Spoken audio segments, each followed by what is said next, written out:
Hello everyone, this is one of the videos in my series on how to do blended learning in a really simple way for MFL, but actually it could be also adapted to other subjects, especially humanities. Right, so the first video I'm going to do about is how to do blended learning with Flippity.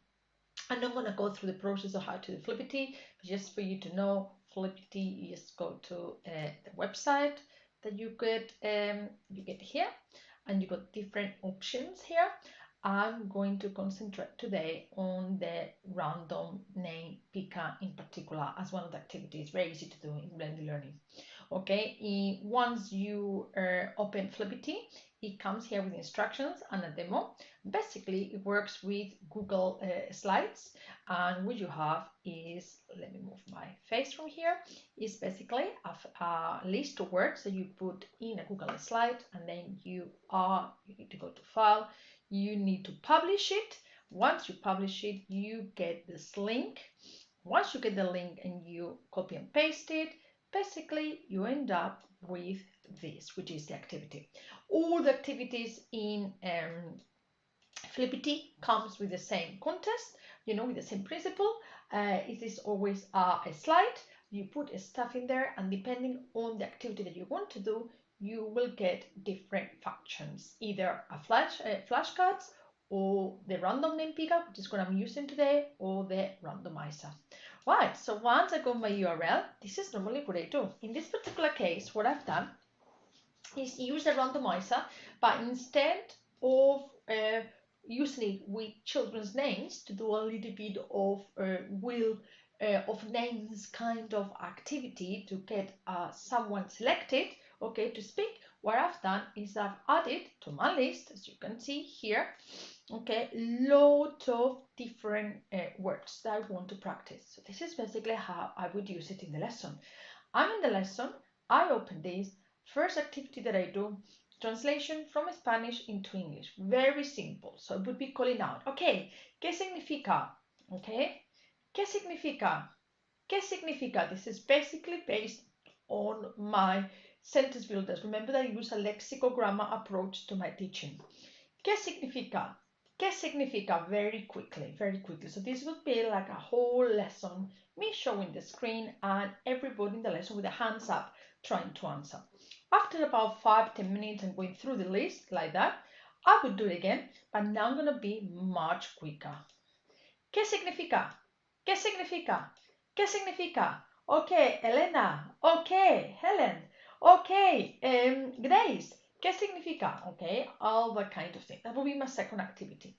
My level 3 activity would be very simple as well, is that it would be with whiteboards. So what I'm going to do now is that everybody will get a whiteboard and they need to write a sentence using the activity or the expression that comes up. And for this one, for this activity, I'm going to use the clock that comes in Flippity. So what I'm going to do is going to have a timer, and I'm going to tell them they normally have, say, 15 seconds to write a sentence using this expression, and they're allowed to manipulate the infinitive if they need to, or adding something in front of it, like I think that was the sentence builder, something like se puede, hay que, whatever. So basically now they got like 30 seconds, give them there. Okay, once they're done, it's venga, tenéis 30 segundos. What can you do at that particular time? There's a little bit of competition, who does it first, who doesn't do it first, and they will be showing me now with the board. When the time is up, this is gone now more than 30 seconds, we will stop the timer. Okay, can I see all your sentences? And at that point everybody can see everybody's sentences in the whiteboard. What is this right? This is really good, you get a point. Very important as well, once the sentence is written down, if the sentence is good, I always give my students a sticker, as I call it.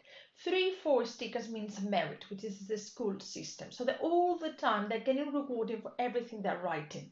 If something is written wrong, or someone has written something that is not right, normally we just write it down. Normally what I do is I would say, okay, looks like this sentence. Some of you have written this. Why is this wrong? Or sometimes I just go to the person and say, oh, careful with accents, or careful with verb endings, or you've written, or check your sentence again. And some of the time, most of the kids actually will notice themselves. If that doesn't work, then we go as a whole approach. So that's basically one of the activities I do. All right, so after that, for about other 5-10 minutes, we move to groups of two in Flippity. Groups of two, what it does is says groups all those words, but now in as you can see, in 18, 20, 21 group boxes.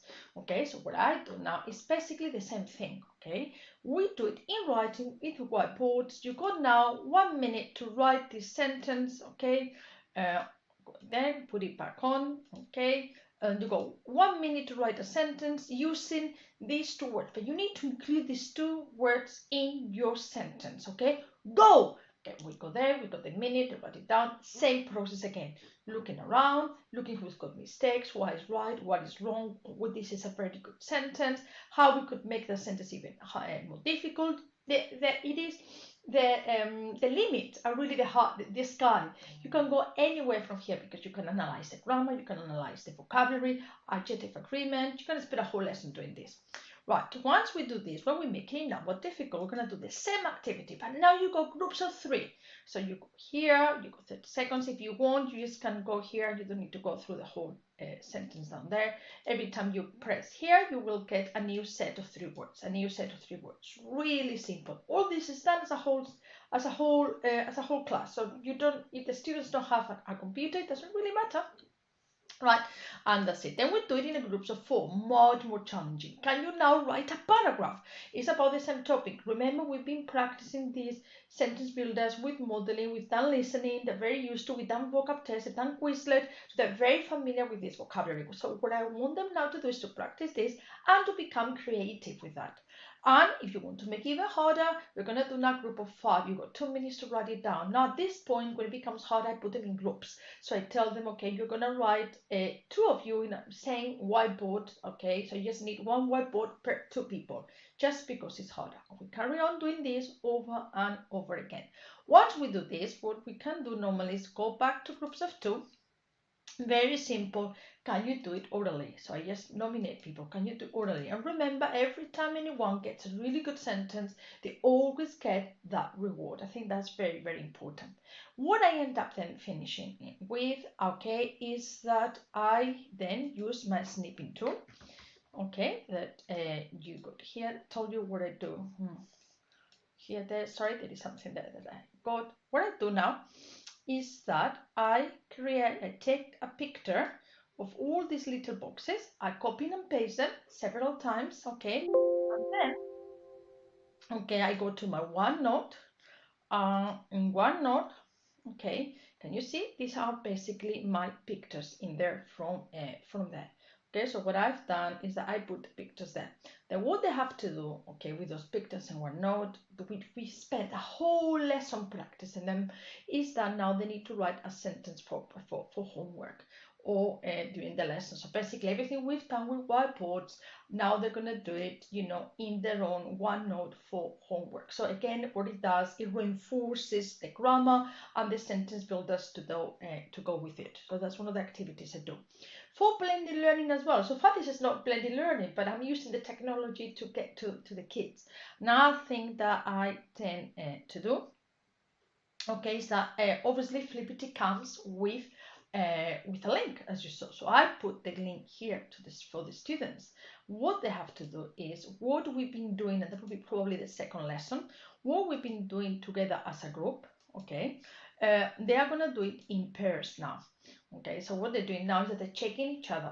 For this, they need a computer, yes, but they just need a phone. So they do have their phone, and they just click on it, and they just in pairs. You're just gonna click. What does it mean? ¿Qué significa? ¿Qué significa? And I encourage them to use the target language where they're doing that with each other. So basically, one is the teacher, one is the student, and then they go and they do a little bit of the group works, basically. Then as we've done before. Or again with the same vocabulary as we did in the previous lesson. So remember, we've done this in the previous lesson with the whole class. They've done it for homework, and then we come back again to the same lesson because I gave them the link. And this is important with blended learning. This is my means. My means is basically one notebook. They can go to all this and they can practice it in Spanish, and then they can practice it, the same vocab, in English. And they do it for about 10-15 minutes orally. with their peers. Okay, and this is another very simple way of doing blended learning.